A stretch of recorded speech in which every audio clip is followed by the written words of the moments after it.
Hello guys, welcome back to our channel Pariksha E classes. स्वागत है आप सभी का आपके अपने चैनल परीक्षा ई क्लासेस पर। गाइस, एक बहुत ही इंपॉर्टेंट वीडियो ये रहने वाली है उन सभी अभ्यर्थियों के लिए जो उत्तर प्रदेश में टीजीटी भर्ती परीक्षा की तैयारी कर रहे हैं।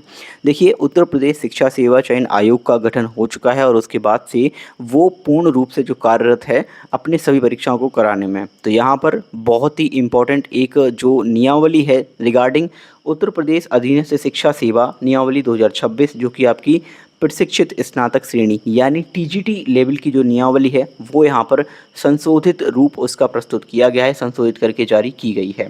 तो इस वीडियो में हम यही बात करने वाले हैं जिसमें आपकी जो भी सब्जेक्ट के लिए एलिजिबिलिटी होती है वो सब चीज़ें यहाँ पर बताई गई। देखिए, सबसे पहले ये जो आपकी नियमावली है इसका नाम है उत्तर प्रदेश अधीनस्थ शिक्षा प्रशिक्षित स्नातक श्रेणी, सप्तम संशोधन इसमें किया गया है 2026 और ये आपकी लागू हो चुकी है जैसे ही ये आई थी प्रकाश में वैसे ही।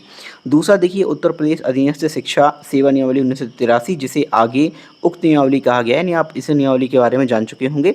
देखिए, इससे पहले जो आपकी संशोधित नियमावली 2024 थी उसके बाद आपकी ये जो नियमावली है 2026 वो आई है।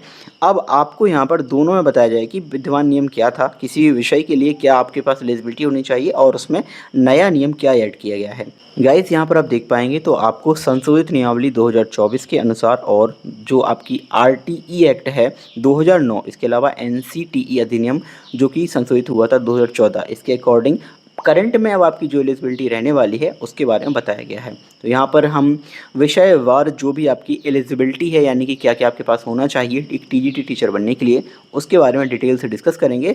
इन दिस वीडियो हम बात करेंगे सहायक अध्यापक पुरुष और महिला गणित विषय के लिए क्या आपकी एलिजिबिलिटी क्राइटेरिया पहले से विद्यमान थी और नई एलिजिबिलिटी क्राइटेरिया क्या है, इन दोनों के बारे में।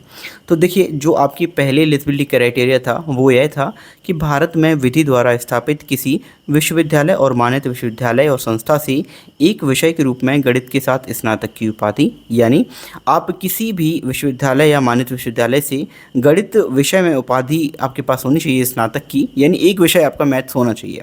दूसरा, भारत में एनसीटीई द्वारा मान्यता प्राप्त किसी कोर्स में शिक्षा स्नातक यानी बीएड की उपाधि। सिंपली गणित से आपकी ग्रेजुएशन होनी चाहिए, एक विषय के रूप में गणित होना चाहिए ग्रेजुएशन में और बीएड की उपाधि होनी चाहिए। लेकिन अब जो आपकी नई एलिजिबिलिटी क्राइटेरिया है वो क्या है, डिस्कस करते हैं। सबसे पहले ये जो आपकी वैकेंसी है वो सिर्फ और सिर्फ 9th और 10th के लिए रहने वाली है। यहाँ पर क्या होता था कि 6 से 10 तक आपको पढ़ाना होता था जीआईसी में, लेकिन अब ये वैकेंसी आपकी केवल 9 और 10 के लिए आ रही है, तो यहाँ आपको केवल 9th और 10th के लिए ही पढ़ाना होगा। देखिए, न्यू एलिजिबिलिटी क्राइटेरिया के अकॉर्डिंग आपके पास अब भारत में विधि द्वारा स्थापित किसी विश्वविद्यालय, मान्यता विश्वविद्यालय और संस्था से एक विषय के रूप में गणित के साथ 50% अंकों सहित स्नातक अथवा स्नातकोत्तर की उपाधि, यानी आपके पास यूजी और पीजी होनी चाहिए। और यानी अथवा लगाया तो अब तो आपके पास मिनिमम यूजी तो होनी चाहिए, ज़रूरी नहीं कि आपके पास पीजी भी हो, लेकिन आपके पास मिनिमम यूजी होनी चाहिए। 50% मार्क्स उसमें होने अनिवार्य हैं। दूसरा, भारत में एनसीटीई द्वारा मान्यता प्राप्त किसी कोर्स में शिक्षा स्नातक यानी बीएड की उपाधि। तो ये दो एलिजिबिलिटी क्राइटेरिया अब यहाँ पर हो गए हैं आपके, कुछ जो पहले भी थे लेकिन उनमें थोड़ा सा अमेंडमेंट हुआ है। तो आई होप आपको ये eligibility criteria video for TGT maths teacher जो है वो समझ आया होगा। इसी तरह से मैं अन्य सभी विषयों के लिए वीडियोस लगातार बना रहा हूं और चैनल पर प्लेलिस्ट बना दी है मैंने, उस पर जाकर आप चेकआउट कर सकते हैं हर एक सब्जेक्ट के लिए eligibility criteria video. I hope आपको वीडियो समझ आया होगा। Thank you watching video. मिलते हैं अगली वीडियो में। जय हिंद।